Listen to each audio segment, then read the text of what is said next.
예수님이 야이로의 딸을 부활시키다. 예수님이 병을 치료하시는 방법.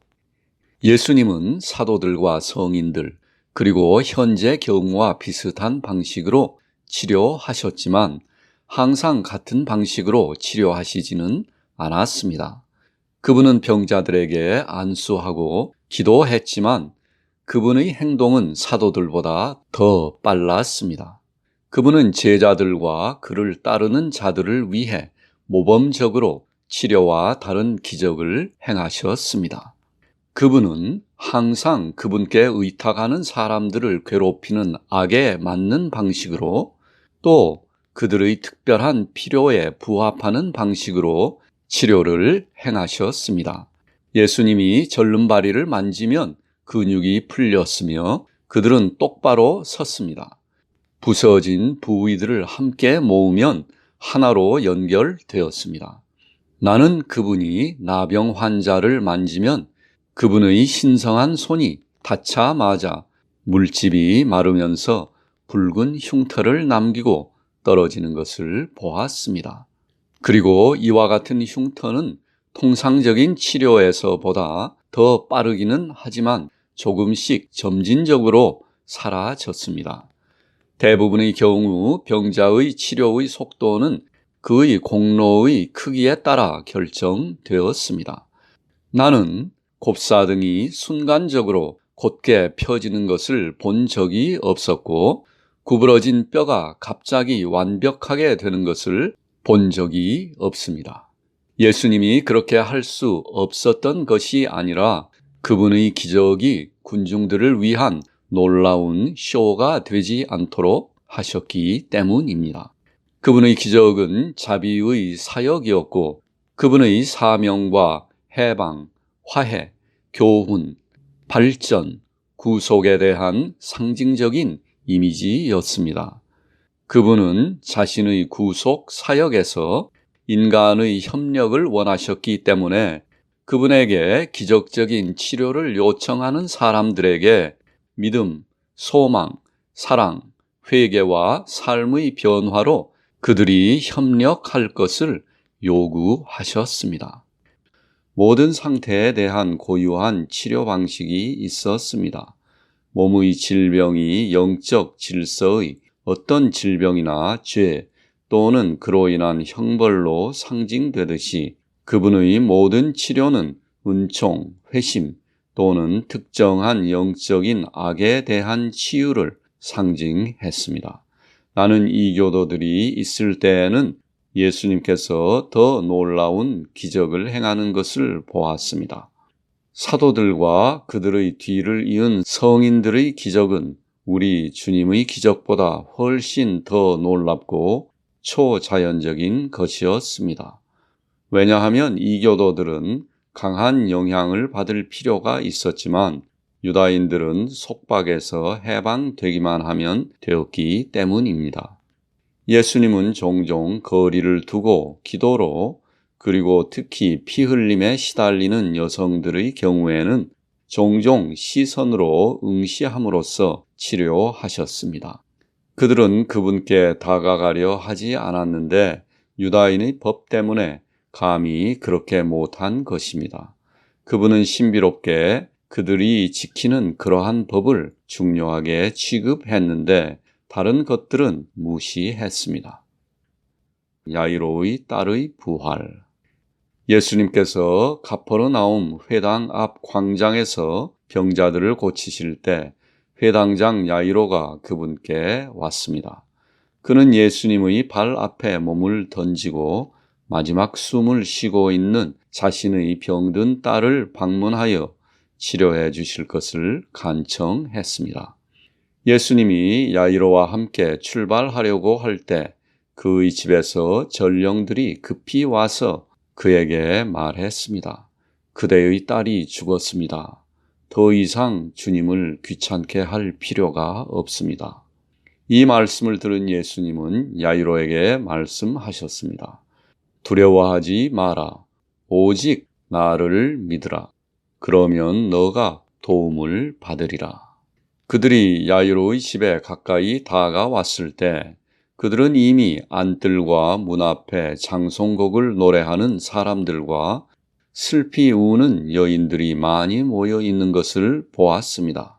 예수님은 베드로와 야고보, 요한만 데리고 들어가셨는데 그분은 안뜰을 지나면서 애도하는 사람들에게 이렇게 말씀하셨습니다. 너희는 왜 이렇게 한탄하며 우느냐? 가서 너희들의 일을 해라. 그 소녀는 죽지 않았다. 자고 있을 뿐이다. 그러자 애도하던 군중들은 그분을 비웃기 시작했습니다. 그들은 그녀가 죽었다는 것을 알았기 때문이었습니다. 그러나 예수님은 그들을 심지어 뜰에서 나가도록 하고 대문을 잠그도록 했습니다. 그런 다음 그는 슬픔에 빠진 어머니가 하녀와 함께 분주히 수의를 준비하고 있는 집 안으로 들어가 아버지, 어머니, 그리고 세 제자와 함께 소녀가 누워있는 방으로 가셨습니다. 예수님은 서 있는 부모를 뒤로 하고 제자들을 오른쪽으로 한 채 소파 쪽으로 걸어가셨는데 나는 아이의 어머니가 마음에 들지 않았습니다. 그녀는 차갑고 예수님에 대한 확신이 부족했습니다. 아버지 또한 예수님의 따뜻한 친구는 아니었습니다. 그는 바리새인들의 비위를 거스리는 일은 하지 않으려고 했습니다. 그가 예수님께로 달려온 것은 순전히 자신이 불안해서 그렇게 해야 할 필요성을 느꼈기 때문이었습니다.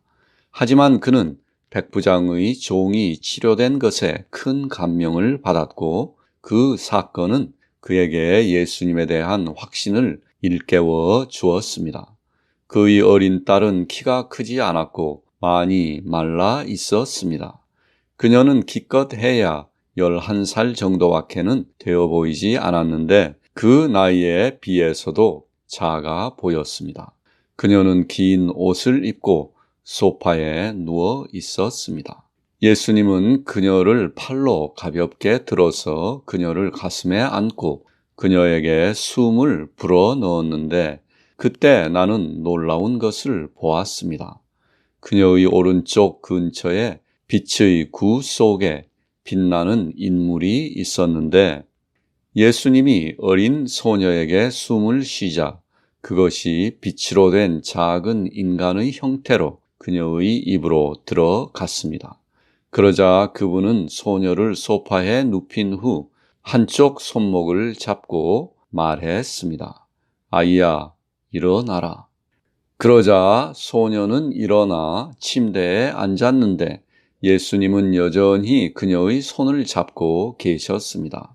그런 후 그녀는 눈을 뜨고 일어서서 예수님의 손에 부축받으며 걸어갔고 예수님은 연약하고 떨고 있는 그녀를 부모의 품으로 인도했습니다.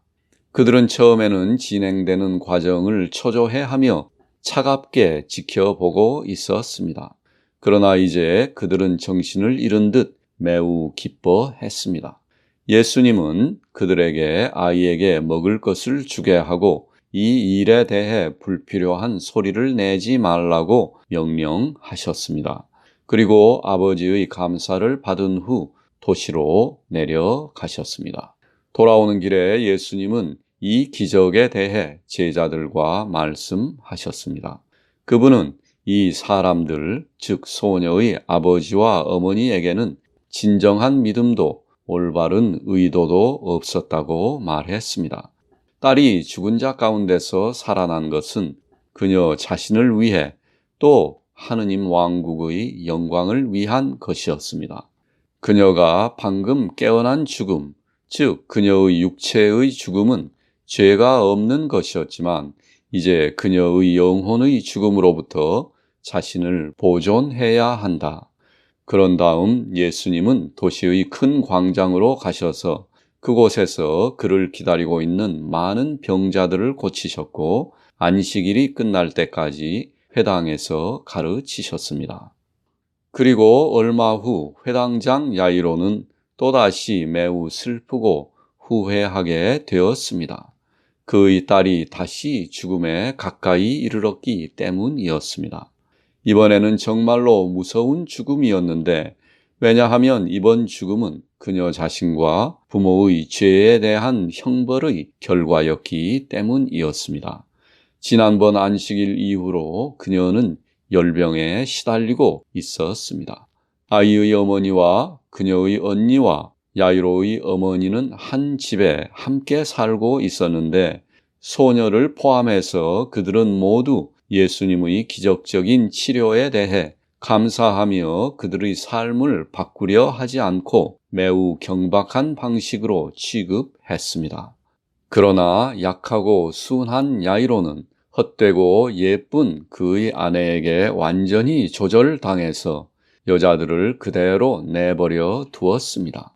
그들은 모든 최신 이교도 스타일의 장식품들을 사들이기에 분주했습니다.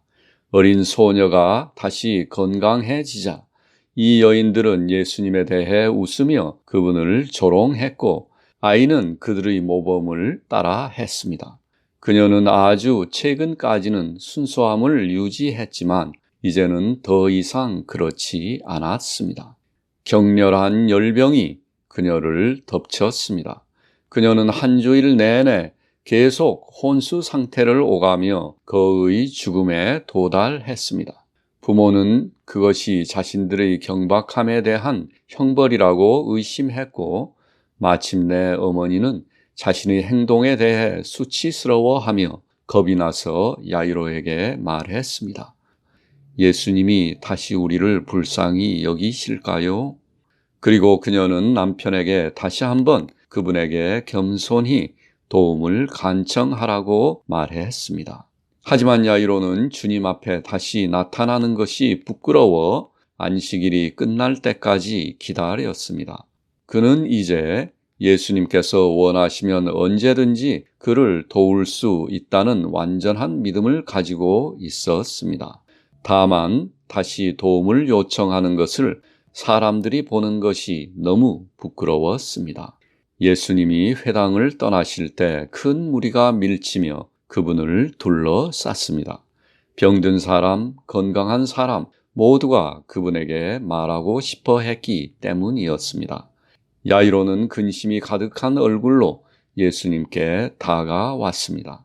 그는 주님의 발 앞에 몸을 던지고 죽어가는 상태로 집에 두고 온 딸을 불쌍히 여겨주시라고 다시 간청했습니다. 예수님은 그와 함께 갈 것이라고 약속하셨습니다. 그리고 이제 야이로의 집에서 전령이 그를 찾아왔는데 그가 너무 오래 있었기 때문에 소녀의 어머니는 예수님이 오지 않을 것이라고 생각했던 것입니다. 그는 야이로에게 그의 딸이 이미 죽었다고 말했습니다. 예수님은 소녀의 아버지를 위로하시며 확신을 가지라고 말씀하셨습니다. 이미 날이 어두워졌고 예수님 주위에는 큰 군중이 모여 있었습니다. 예수님은 야이로와 함께 빠른 걸음으로 그의 집으로 가셨습니다. 베드로, 야고보, 요한, 마태도 함께 갔습니다. 다시 앞뜰에는 애도자들이 모여 울고 있었는데 그들은 이번에는 조롱하는 말을 하지 않았고 예수님도 전에 하셨던 것처럼 그녀는 잠자고 있다 라고 말하지 않으시고 곧장 군중들을 통과해서 지나가셨습니다. 야이로의 어머니와 그의 아내와 그녀의 자매는 조심스럽게 나와 그분을 맞이했습니다. 그들은 베일을 쓴 채 애도의 옷을 입고 울고 있었습니다. 예수님은 아이의 아버지, 어머니, 할머니, 그리고 베드로, 야고보, 요한과 함께 죽은 소녀가 누워있는 방으로 들어갔습니다. 예수님은 정원에서 작은 나무가지와 물을 그릇에 가져오게 한 후 그것을 축복하셨습니다.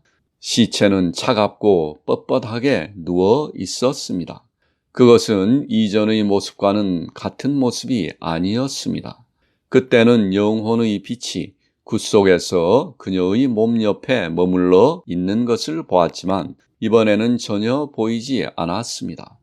예전에는 예수님께서 그녀가 자고 있다 라고 말씀하셨지만 지금은 아무 말씀도 하지 않으셨습니다. 그녀는 죽었습니다. 예수님은 작은 가지로 축복된 물을 그녀에게 뿌리고 기도하며 그녀의 손을 잡고 말씀하셨습니다.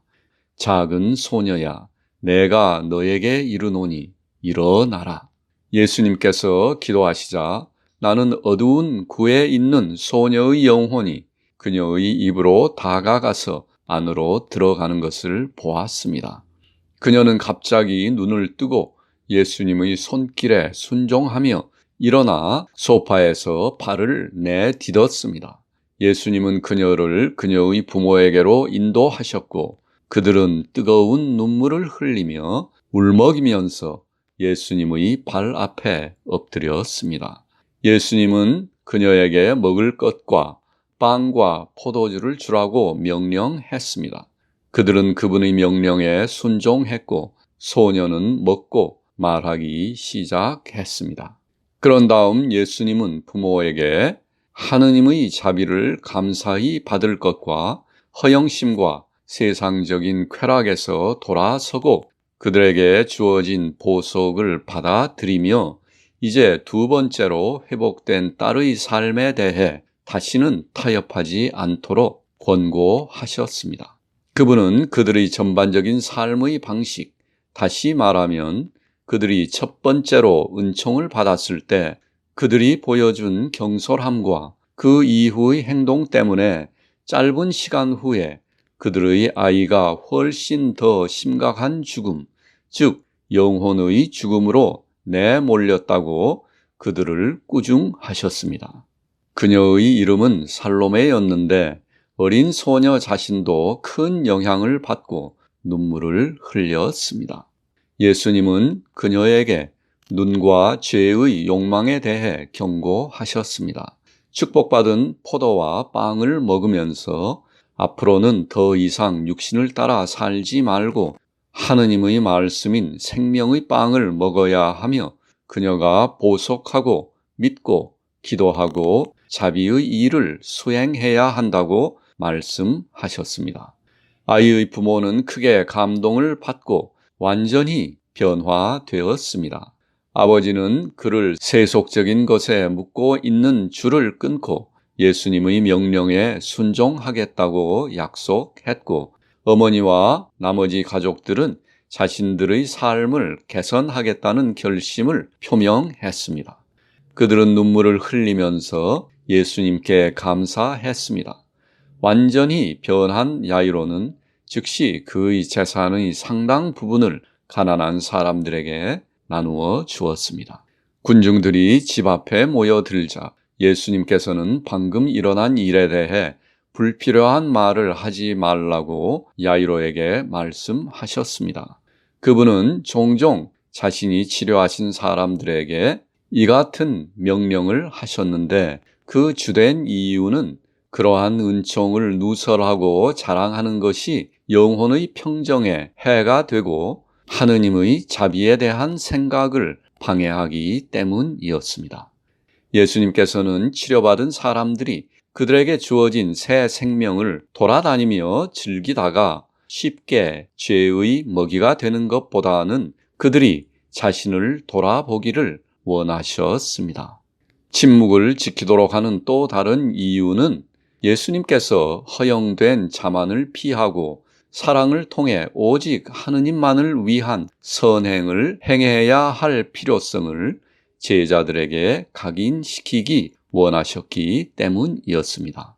또한 때로는 예수님은 믿음의 충동 때문이 아니라 호기심으로 또는 자신을 나타내기 위해 찾아오는 병자들의 수가 늘어나지 않도록 하기 위해 이러한 금지를 내리기도 하셨습니다.